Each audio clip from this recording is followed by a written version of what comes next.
waxaa maanta degan degmada Buur-Hakaba ee gobolka Bay oo maalintii shalay dagaalo xoogan ay ku dhex mareen ciidamo ka wada tirsan dowlad goboleedka Koonfur Galbeed Soomaaliya ayaa wararka ka imaanaya waxa ay sheegayaan in xaaladdu ay tahay mid aad u degan isla markaana aanan ka jirin wax qalalaasa. Degmada Buur-Hakaba ayaa shalay waxaa ka dhacay dagaal xoogan kaas oo u dhexeeyay ciidamo ka wada tirsan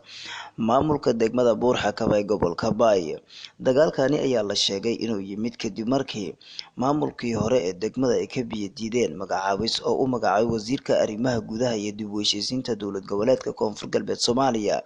Maxamed Abuukar oo u magacaabay gudoomiye cusub degmada Buur-Hakaba ee gobolka Bay.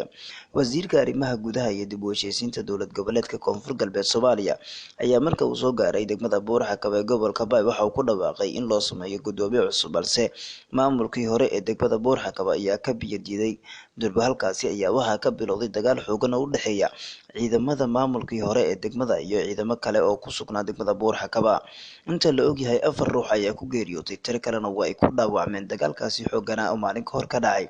degmada Buur-Hakaba ee gobolka Bay. Waxaa weli ku sugan degmada Buur-Hakaba ee gobolka Bay wasiirka arrimaha gudaha iyo dib u heshiisiinta, wasiirka maaliyadda dowlad goboleedka Koonfur Galbeed Soomaaliya iyo wasiir ku-xigeenka amniga maamulkaasi, waxaana halkaasi ay ka bilaabeen waawaan ay ka dhex sameynayaan dadkii ku dagaalamay degmada Buur-Hakaba ee gobolka Bay. Waan lagu qaboojinayo xiisada ka soo cusboonaatay degmada Buur-Hakaba ayaa waxaa maalintii shalay ilaa iyo maanta ay ka soconaysa magaalooyinka Baydhabo iyo Muqdisho kaasoo lagu dalbanayo in ay joojiyaan dagaalka micne darada xadhiga ee ugu daatay ee ka dhacay degmada Buur-Hakaba. Degmada Buur-Hakaba ayaa waxaa ugub ku ah dagaalkani maadaama degmada Buur-Hakaba aan looga baran in ciidamo ka wada tirsan kuwa maamulka Koonfur Galbeed Soomaaliya ku wada sugan degmadaasi isku hor imaad uu ku dhex maro degmada Buur-Hakaba ee gobolka Bay. Isku soo wada duuba waxaa degan xaaladda guud ee degmada, mana jirto wax qalalaasa laga soo sheegayo, waxaana maantay dadka